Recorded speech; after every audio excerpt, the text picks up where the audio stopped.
All right, guys, this is our last couple of chapters with NC Safe Plates, and then we are almost done with it. Little review, little certification, and then we're done. So get excited. You've made it this far, and I'm super proud of you for doing that and sticking it out.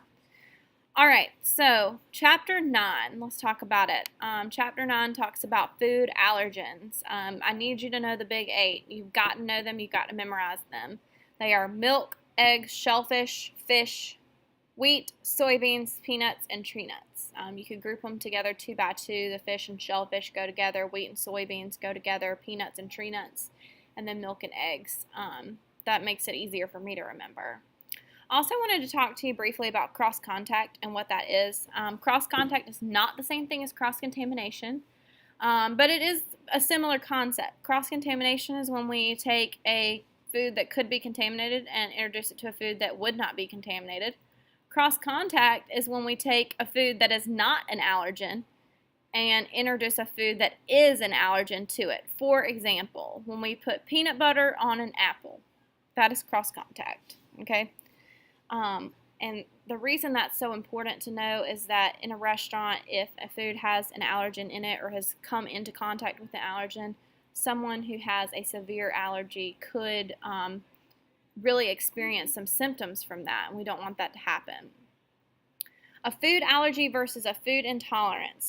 There is a difference. A food allergy is when your body just chemically rejects it. You have symptoms like anaphylactic shock. You have your throat closes up, your nose gets itchy, your ears itch. Okay, that is an allergy. An intolerance, on the other hand, is when, like, let's say, oh, I can't eat gluten because it upsets my stomach. It gives me diarrhea, right? That's an intolerance, okay?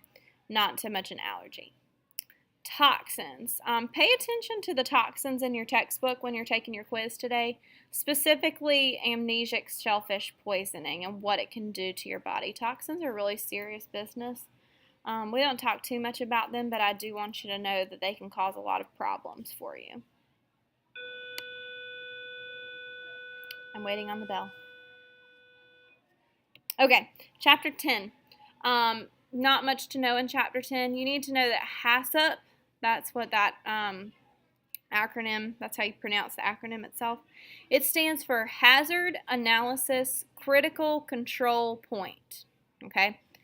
And basically what it does, you have HACCP plans for things that could become contaminated in the process of cooking. So we have different steps, starting with identifying the hazards, all the way down to documenting and making sure we're keeping good records. So those can be found in Chapter 10 in your book.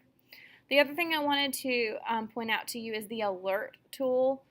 The alert tool is a food defense system. So sometimes, we worry about accidental contamination of food, but we also have to be concerned about deliberate contamination of food, okay? And we use the alert tool to make sure that we have taken all the steps necessary to do that. So look at those in your book. Like I said, I hope that this helps you guys on your quiz. I hope that you've learned some good things about food safety. I know this information is dry and not super fun to know, but it is important. So thank y'all for hanging in there with me on NC Safe Plates, and I hope everybody has a great weekend.